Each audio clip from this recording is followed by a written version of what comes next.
All right, welcome everybody to our video number 2 on marketing. What is marketing? What's the cost? All these different variables around staffing firms and marketing and lead gen, top of funnel. I'm Brian Brown and I'm here with Rebecca Batista. And we've come up with the fun names of the bull and the Brit. I think it's pretty easy on hers. I'm just the bull in the china shop and I kind of break things as we go, but I will get you to the end. And Rebecca's got a cup of tea ready to go for our conversation today. I actually have my little tea bag stand right there. See? There we go. There we go. So we left off last week talking about overall the disparity and controversy from one company to another of what the heck is marketing within a staffing company.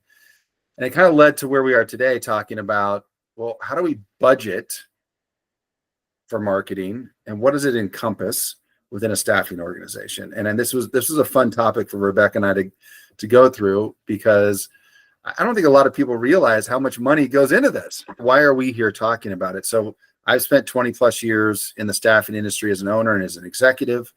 I've been through 4 different acquisitions totaling over $100 million as an equity partner or as a sole owner. Rebecca and I have had an amazing rapport over the years through one of those acquisitions, actually. And then since then, partnering together, working with companies just like yours that are struggling with their brand, their lead gen, top of funnel, and all the things that come into it. So once again, we're together and trying to help you guys out and really formulate a plan on how to utilize the resources that are available to you to drive more business, more candidates, and ultimately more success. Right. Harness all of those things that you want to do and make them actually happen. Perfect. So what are we spending? What is that? Yeah, let's look at this, because I think this is shocking. I did a roundtable with a group of presidents of staffing companies a couple of months ago, and I think their jaw dropped when I threw out some of these numbers, and appropriately, I think, because I don't think we really look at it as an owner of a business when we look at how all these things flow in as cost, and really what all is marketing, which we'll get into in a minute of who all is involved and what tools, etc. But when you think about 80% of the staffing companies that are in the United States today, and I'm not including worldwide, that are in kind of that upswing, the emerging growth phase, they're not at 100 million. And there's a very small group that are in that 10 to 100 million. Most people are, in that kind of, 8 to 12 to 15 million, which, we're calling that kind of small agency side. Right. So when you think about that, our goal is to utilize the tools and the function of marketing to get the funnel filled. And this isn't my number. This is well versed out there. People actually, experts in marketing, coming up with these numbers, that the growth phase of a company that's doing B2B, which you guys are, right, should be spending 5% of your revenue, if you're 10 million or under, on marketing. And marketing, lead gen, outreach, brand, all of it together, right? Yeah, I think it's important to just not to step on your toes, just to jump in. Please step on them. Go ahead. On the small agencies, one of the things that you really have to do is you have to have that brand awareness. You are coming in from nowhere. Nobody knows who you are. And you are competing with not only all the other small agencies, but all of the growth firms and mature staffing firms. And I cannot tell you the amount of times we meet with small agencies. Brian and I both go through this all the time. And I will ask them, who are your competitors? And they will tell me Robert Half. And I'm like, Robert Half is not your competitor. Do not try to compete with Robert Half. Seth Godin has a great talk about competing with the people that you should be competing with. And if you're not in the right place, you cannot win the game.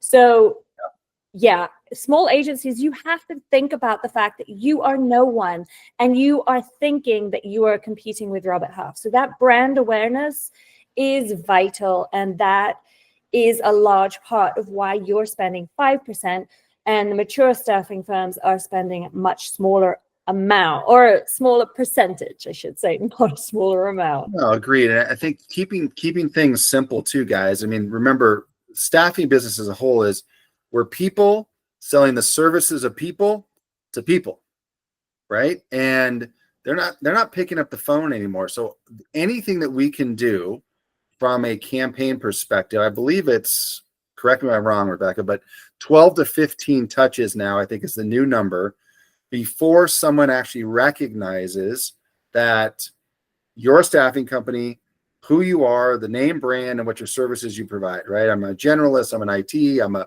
healthcare staff, whatever it might be. But the amount of touches it takes now to get to somebody to actually connect and click is so important, because it used to be 7 to 10. Now it's 12 to 15. And I think as more things evolve and people are less likely, I think it's coming back a little bit, but to go to networking events or to do, happy hours or whatever it might be, using your marketing budget appropriately to get that outreach and your brand out there to somebody that can consume it, your services, is paramount. When you start out, you need to have a logo that looks different from other people, but also speaks to the culture of your company. That in itself, so many people will go and they'll buy their Fiverr logo, spend $5-10 on a logo, and then you're on LinkedIn and no one remembers who you are. So simple things, they're worth spending the money on.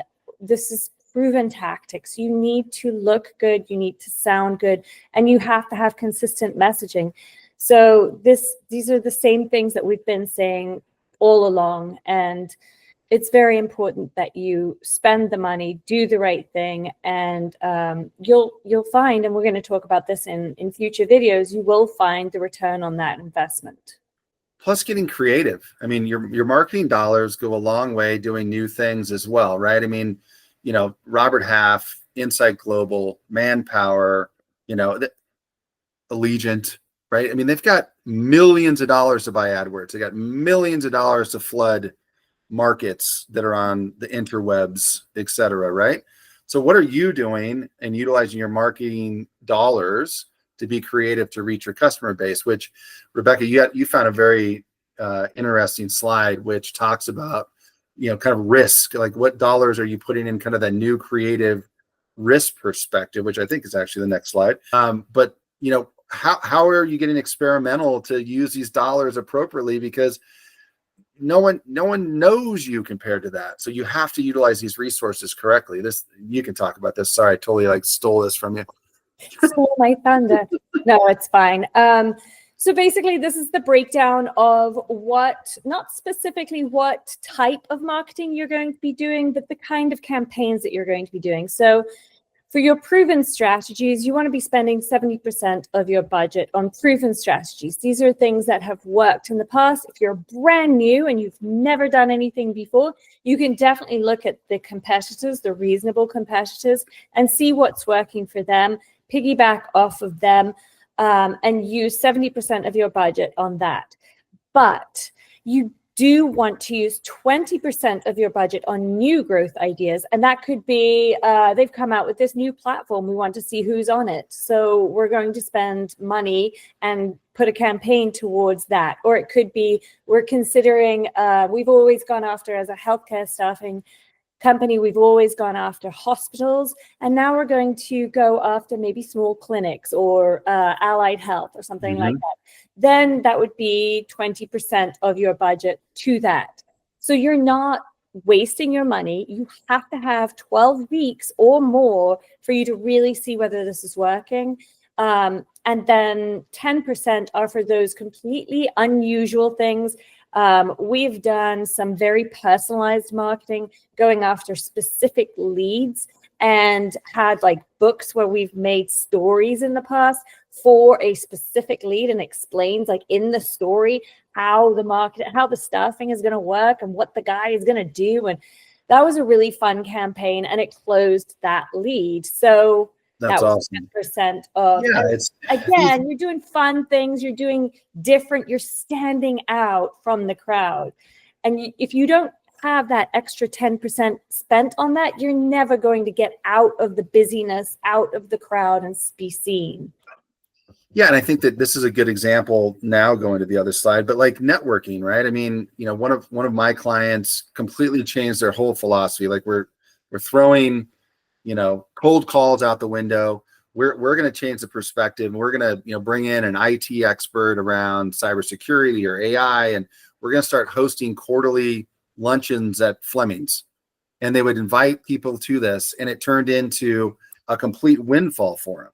Yeah. So they took their marketing dollars and shifted it to networking and events and saying, hey, we're going to get people to come here in this perspective. But, you know, this is a perfect example of, you know, 5%, 3%, 1.5%. Where are you spending it on? And this is kind of the overarching viewpoint of this. And Rebecca, talk to me a little bit, because obviously from an outsourced perspective, that's still manpower. Versus in-house versus ad costs. Dive into this a little bit for us. And I think that gets lost a little bit. When people say in-house, it's kind of like when you run your own business, and people who don't run their own business will tell you that's a write-off. And you're like, what do you think that means? My wife tells me that every time we go to dinner. She's like, aren't you paying us on the company? It's a write-off. I'm like, it's a write-off. Like, money's like, no. So anyway, yeah, manpower, whether it's in-house or not, if you're outsourcing it, you still are paying for manpower just because it's on their salary rather than you're writing a check, or it's the same damn thing. Yes. One's going to cost you 30% more. Anyway, manpower means the people. It's people. It's the people doing the work. And every element that's on here and every element of your marketing is going to include manpower. You can put AI to work all day if you want, but somebody's going to give AI. Somebody has to click a button still. And then when AI sends you the little message saying, hey, we're not working because such and such stopped working, or your server isn't talking to us, somebody has to go back in there and turn it back on. It's always going to have manpower. So manpower is probably going to be your highest cost, especially when you're in the lower end of your business. Like if you're a small business or a medium-sized business, I would think manpower is going to be manpower is always your highest cost in everything in your business. Yeah. Right. But when you get to a certain level, tools are going to be more expensive, but you can't get away from those either. And that includes any of your AI tools, any of your automation tools, MailChimp, hosting, domains, SEO, all of the different things that you use to get the marketing out, like social media scheduling tools, everything is going to be under your. Get lost in this real quick, because tools is an important piece of this, right? So you got the people, right? But tools, you know, from a staffing owner and CMO perspective, we got to think, all right, you also have CRM, right? Right. How much are you charging your CRM to marketing versus to sales? Because there's a component that obviously is marketing. There's campaigns. You're doing HTML landing pages. You're doing a variety of things that are all part of that. Part of that gets charged to marketing. AI automation, LinkedIn Sales Navigator. Is that marketing? Is that sales? I don't know. It depends on what you look at in your business and how you're utilizing it. You really have to think about, like, how are all these things intertwined in regards to public consumption of your brand? And Canva, HubSpot, all of these things have a monthly subscription. All of this gets lumped in here, guys.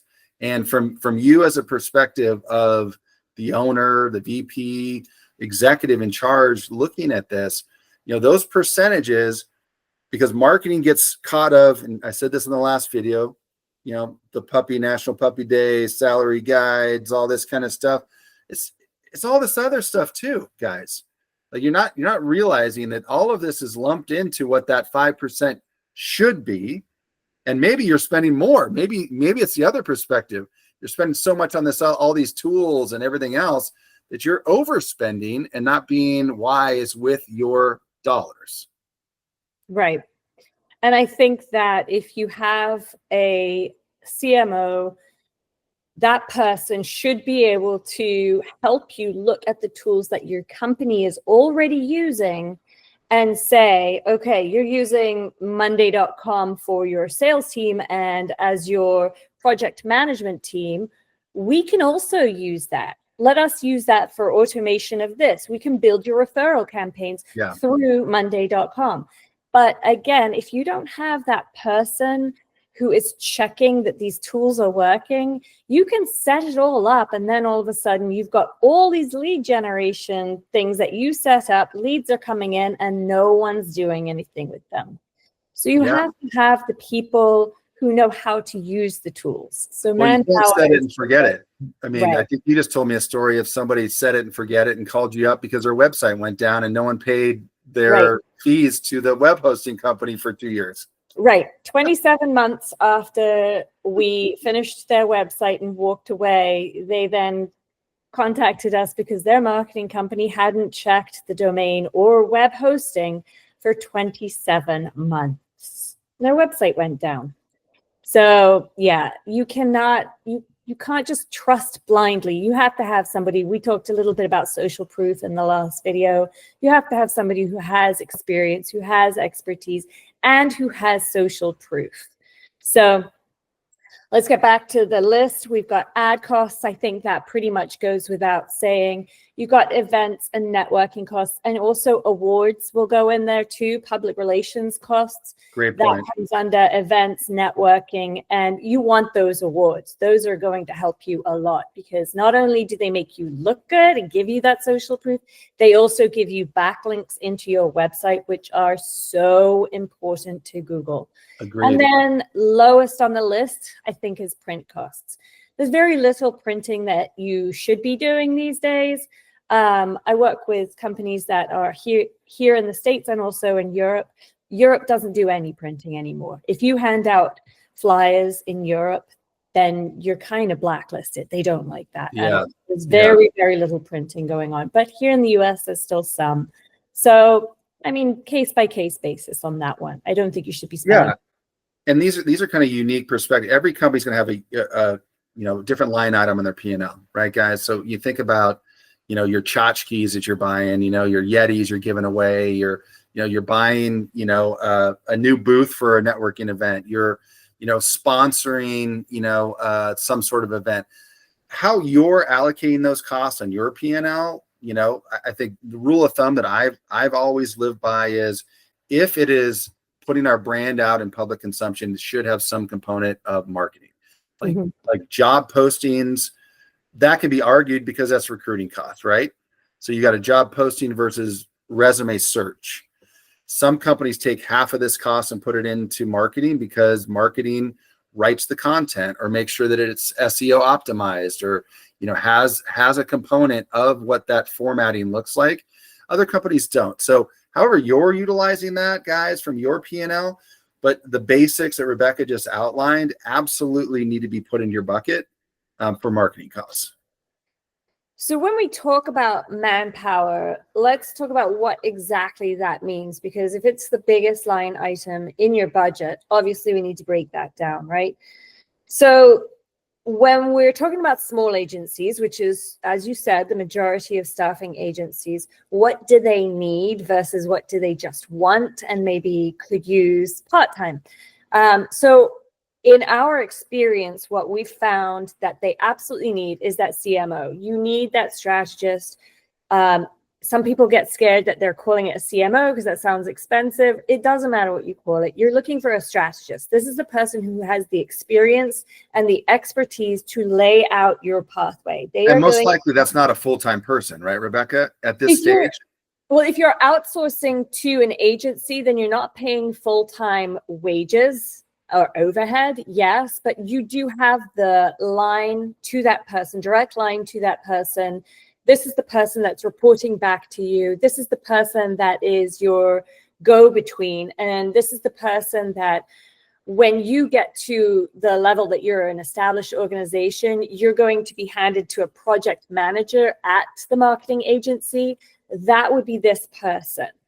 So they have Understood. the strategy experience. They know how to lay out the path for you.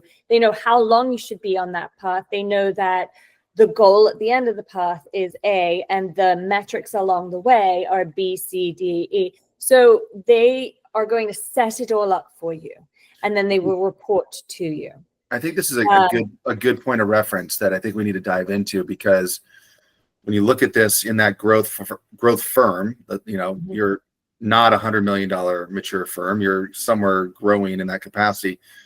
These for folks out there, and correct me if I'm wrong, you have to kind of digest this from a different branch of the tree, which is these are functions, not necessarily full-time people. Right. And I think that is something that I think most people can't conceptualize when you talk about what is a marketing department or how does it look. There are so many different things that are ebb and flowing based on what you're trying to accomplish. And when we say manpower, I mean, you're pulling resources really off branches of a tree or the bookshelf and then putting back up there. So if you got books back there, okay, put this person back up here. I need this person now. And that's exactly right. So, I mean, I think that, you know, for those folks understanding this cost of manpower and all these different titles you have here, you know, these are functions that ebb and flow based on need. That is exactly right. So, yeah, when you are in the small agency and partway through the growth firm, that is not the area where we anticipate you are hiring a department. We expect that you are hiring a marketing department when you are pushing towards that established organization, when Robert Half is seriously becoming a competitor of yours. Because you need most of these people full time when you're in that role, when you're at that stage rather. And before that, like you said, you want to take a person and then put them back. And you don't want to have to hire and fire. That's crazy and expensive and terrible for morale. So you can't be doing that. So then what do we recommend? We recommend that you outsource. And these are the people that you should expect to be working with on this scale. So your CMO, your strategist, that is your main line person. That is the person that you will be talking to. Your marketing associates, these guys are so important. You'll probably never get to know them. They are entry level. They are, I hate to use the term ants because it makes them sound like they're sold. They're not. They're so flipping busy. They are doing everything. They're laying down the bricks that creates your path to greatness. So they are the ones that are updating your website. They are communicating with people on social media every single day. They are tracking your competitors. They are doing the stuff that happens in the background that you don't even think about. They are vital. So the majority of our team is made up of marketing associates. We have more marketing associates than any other role on here. Got it. Then your web team and your copywriters. These guys are equally important. So web team, you need your website is vital. You can have no office. You can be 100% remote and be so successful, but you cannot do it without a website. You have to have, that is your digital storefront. That is your office. That should be updated frequently because Google and all the other search engines are checking and they're not ranking you if you're not updating it. And also your visitors, the people who are interested in you, they want to come back to your website. You want them to come back to your website. If you have nothing new on there, what are they coming back for? So your web team is constantly updating your website. We're going to talk about campaigns and everything that goes into a campaign in a future video, but your web team is going to be a big part of what goes into a campaign. Your copywriters.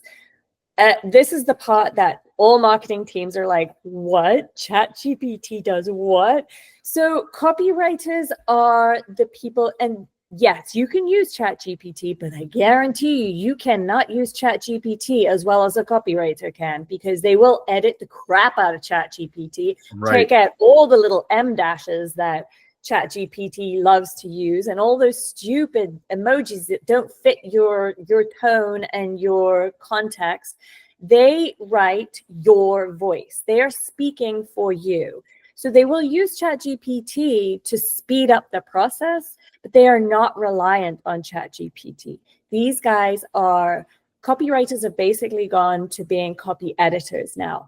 They are amazing. You can sell tea to a Brit. No. There you go. Thank you. So, your SEO team. So you can see we're starting to get to the growth firms stage here. So you may not need a full-time SEO team. Trust me, they'll definitely benefit you, but they're not cheap. It's expensive to have an SEO team. And your marketing associates or your web team can carry you for a while. But once you do start to need to compete with people who are spending a lot of money on SEO, you're going to have to get into that. Do you want the team the whole time? That really depends on your budget. The next level is the one that you really have to take off, your graphic designers. So there are some great graphic design tools out there. We have a graphic designer on our staff full-time, and he is a genius. He's amazing. I don't know how he does it. He just comes up with these concepts. He can come up with logos. We once worked with a firm in India who wanted a logo, and they changed their mind. There were 6 people on this board, and they changed their mind so much that we created, I want to say, around 30 logos eventually for them. And our logo guy was just original idea after original idea. And I was like, I don't know how he isn't just banging his head against a wall by now.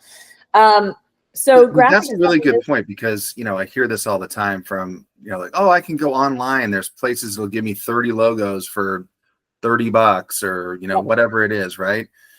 I think that the point that, you know, this really echoes is, sure, there's tools out there, but the expertise to, you know, put the message that matches the logo, the message that matches the content, the feel of the company, all of this together, when you orchestrate in a department that understands that, that's what ChatGPT or these AI tools or, you know, spitting out logos, they don't have that. They're going to give you, you know, something that's probably looks like everybody else's. Exactly. And that's what, going back to the copywriters, that's what ChatGPT does.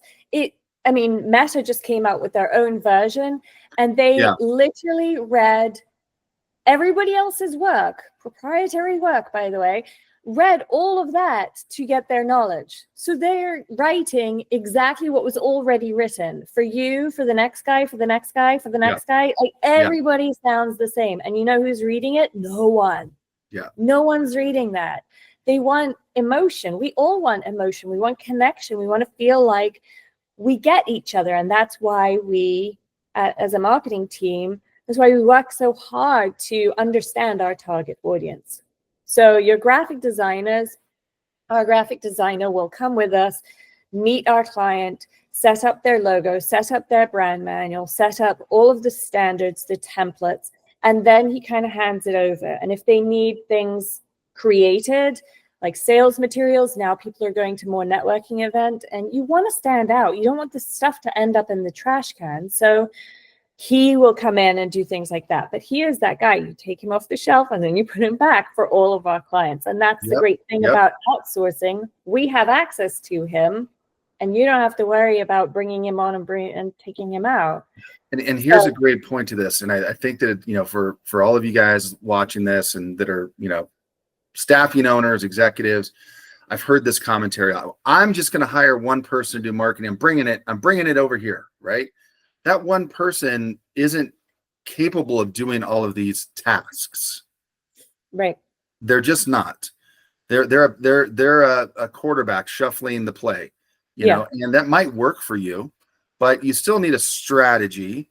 You still are going to need an SEO person from time to time. You have to have somebody managing your website. I mean, Rebecca pointed out, there's probably a checklist 100 long that you need to do with your website consistently for security purposes and variety of other things. But the ebb and flow of marketing, I think, is very fluid, and it's based on what's happening within your organization.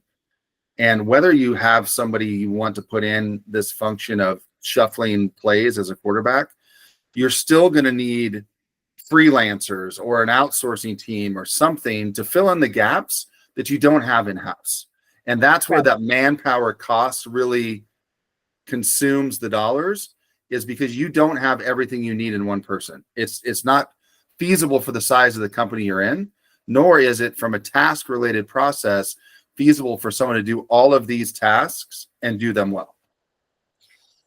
And the other issue that you come up with is, okay, the expense. So we have a set budget. We cannot afford candidate A as our CMO because he's too expensive, but he has the expertise, he has the experience, he has the references, he has everything. He looks perfect, but we can't afford him. So we'll go with candidate B. He's good, but he doesn't have the experience. So we're going to bring him in, and then we're going to ask him to put our entire plan together and manage it. And he has to manage all of these freelancers who are sometimes available and sometimes they're not available. Sure. And you're not paying the freelancers full time. So why would they always be available to you? Okay, well, let's go even cheaper. We'll go to the Philippines. Oh, okay, now we've got a big time difference and a language and culture difference. Yeah, so, Upwork, something, right? I mean, there's so many different varieties in that. Yeah.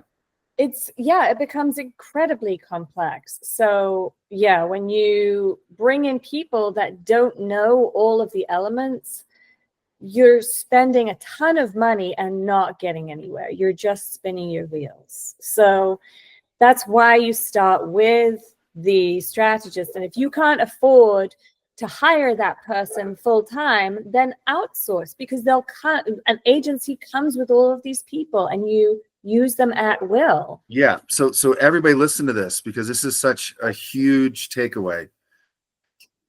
Outsourcing is not a dirty word. It's an aspect of you saying, let the surgeons do the surgery, because I'm in growth mode and I need to focus on getting more clients, building my team, and filling jobs. I don't want to worry about accounting. I don't want to worry about marketing. I don't want to worry about technology. Put these things into the hands of experts and focus on the critical few things that are going to drive your business to succeed. Bottom line. Right. You're going to cost yourself way more headache and money by trying to do it all at once. And I feel like what we see a lot is we will have a client come to us and they'll say, well, we have, my cousin's brother is doing our marketing. They're running our social media. I'm not really sure if we're getting anything out of it. And I think, why are you paying them then? Like, if you don't know what you're supposed to be looking for, then maybe you should outsource to somebody who does and can show you what you need to know, the goals that you should be reaching, and how you're going to get there. Because if your cousin's brother is not showing you metrics at the end of the day, you're just paying somebody to look good on social media. And are you even looking good? I love that, Rebecca. That's such a good point, because you spend so much time as a staffing owner executive on how many outbound calls, how many meetings did you have, how many submits, how many job fills, how many client visits, and you're watching these metrics right and left, right and right. And then marketing, you're like, I don't know what I'm getting out of this. So what's the value? If you don't understand that you're not tracking metrics, or your firm or whoever you're working with isn't giving you metrics and saying these are important and these are why, you're missing something. The pull through, the value, no wonder you're having problems, because you don't know the value of what this is doing for your business. You're not accepting it. And I think this brings us to a great place to close, because one of the things that I think I softballed that up for you. Did you like that? a lot of staffing companies struggle to know what metrics they should be looking at. Like, what should I be getting? What should the value of marketing be? And I think that is a great question. It's a question you should definitely ask people you're working with if you do decide to look at outsourcing or hiring for marketing. And that is what we're going to talk about on our next video. So stay tuned for that. Yeah, stay tuned. Hit the like button. The next one coming out really is exactly that. What value are you getting from marketing, and what does it mean to your business? I'm the bull. She's the Brit. We'll see you next time. Bye for now.